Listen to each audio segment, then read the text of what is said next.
नमस्कार दोस्तों। Read psycho की टेस्ट सीरीज चल रही थी जिसका अगला वीडियो है। देखिए आज के वीडियो का पहला प्रश्न, समायोजन की मुख्य विशेषता नहीं है। कौन सी समायोजन की विशेषता नहीं है?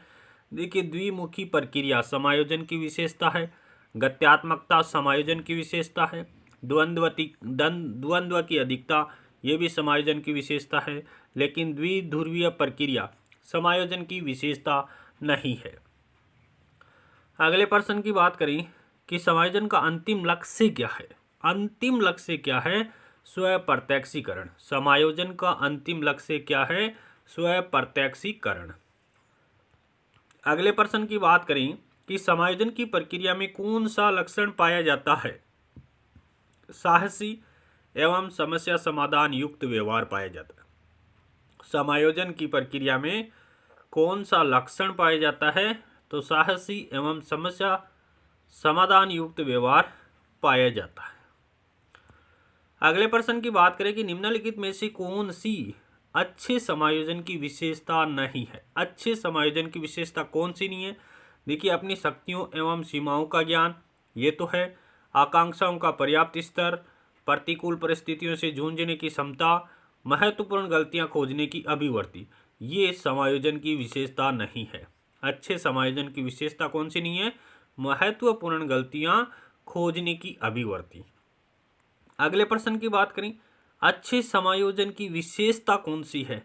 तो अच्छे समायोजन की विशेषता है सहनशीलता। अच्छे समायोजन की विशेषता कौन सी है? सहनशीलता है। अगले प्रश्न की बात करें कि निम्नलिखित में से कौन सा एक भली भांति समायोजित व्यक्ति का गुण नहीं है?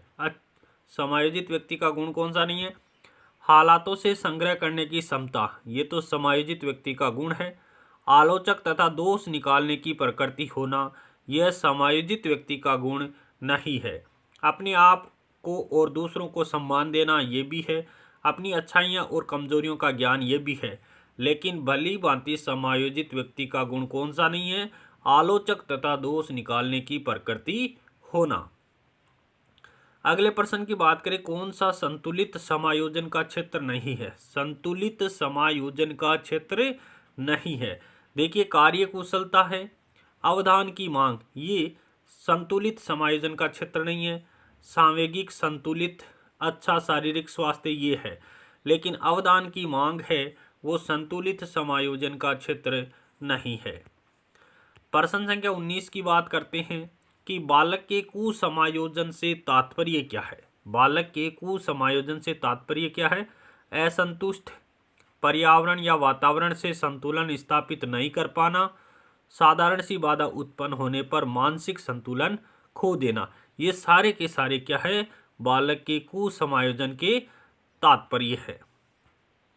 अगले प्रश्न की बात करें कि समायोजन के संदर्भ में निम्नलिखित में से क्या सही नहीं है? समायोजन के संदर्भ में कौन सा सही नहीं है?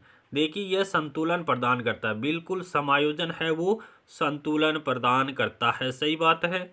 यह समस्या का समाधान करता है, ये भी सही बात है। और यह निरंतर चलने वाली प्रक्रिया नहीं है। तो समायोजन क्या है? निरंतर चलने वाली प्रक्रिया है।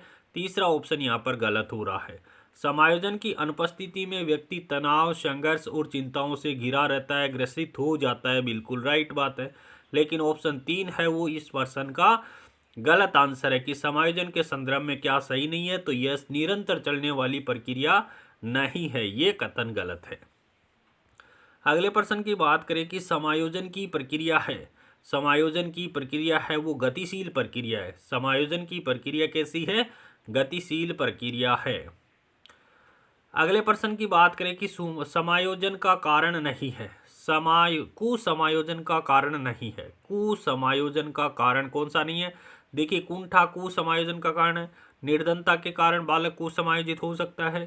शारीरिक बनावट के कारण बालक कुसमायोजित हो सकता है।